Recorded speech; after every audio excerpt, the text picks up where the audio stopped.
Alright, and hey there, Prox Gaming Crew, and this is Proxify here, and welcome to another one of these topic related videos. And today, I'm going to go and talk to you guys about the new Nintendo Direct that just went on for March 27th, 2025. And I want to say that with how this Nintendo Direct was all about, it was a little bit lackluster. There was some pretty big hits that did caught my attention, so I did go and put some highlights on that. And then there were some other games that just didn't really kind of feel right with me. I'm not all that too big on some of those other games there. But for what I do want to go and talk to you guys about is what were some of the big type of things that really caught my attention, and that's what I'm going to do here for today. So the very first thing that did go and show up within the time that I went and saw this was Metroid Prime 4 Beyond. I do have to say that we got some actual gameplay for what it's all about. Really excited about what this game is going to be showcasing with. I believe we got to see a somewhat of a new ability. I don't know if this was something back in Metroid Prime 3 Corruption or anything. One of you guys could go and probably tell me in the comments. I don't really know all that too much about Metroid Prime 3 Corruption, but seems like Samus has some sort of psychic powers that she could go and kind of do different type of said manipulation with, so that's pretty cool.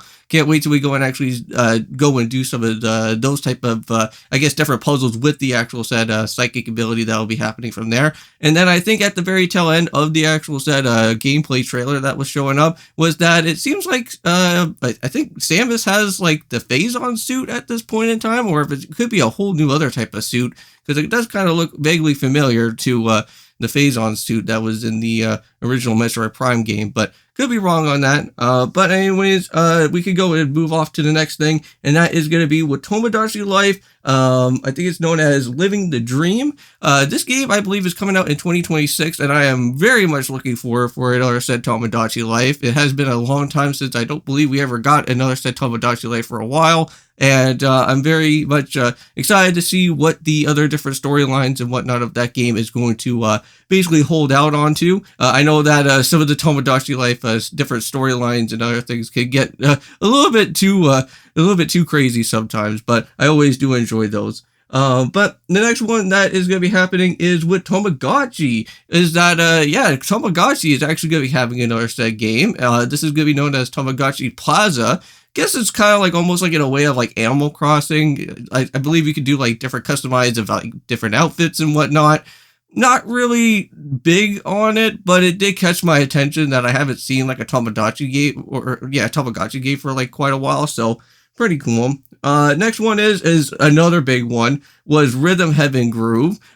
We haven't seen a Rhythm Heaven game for a little bit, but I'm very glad that we're going to be getting this game showing up with the Nintendo Switch, and I can't wait till I go and try out that and probably rage a whole lot, because I'm not that too big on said rhythm games, but it's always a challenge for myself to go and do something like that.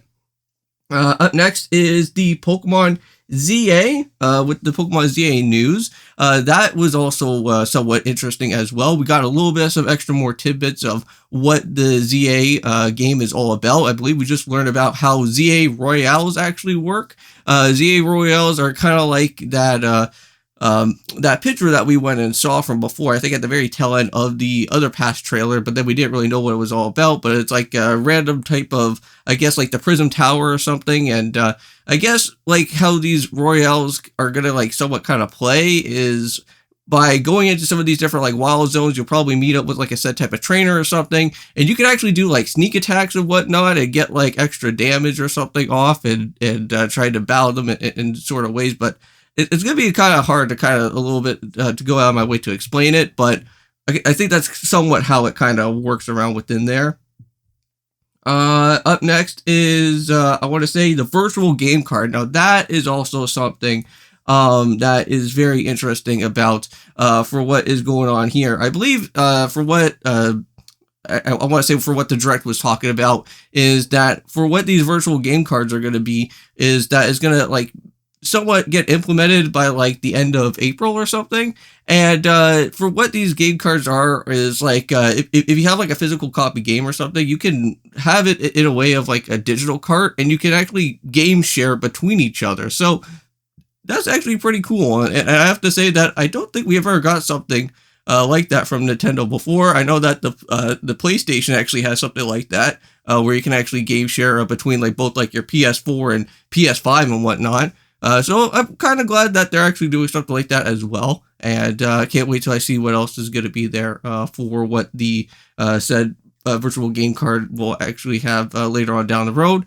But anyways, that is all that I'm going to go and talk about for today. I just wanted to let you guys know about what my highlights were for what this said direct was all about, and can't wait till I see what the April 2nd one's going to be, because we're going to have like back-to-back different type of said directs that are going to happen soon. So very much excited to see that. So see you guys in the next one, and of course, peace.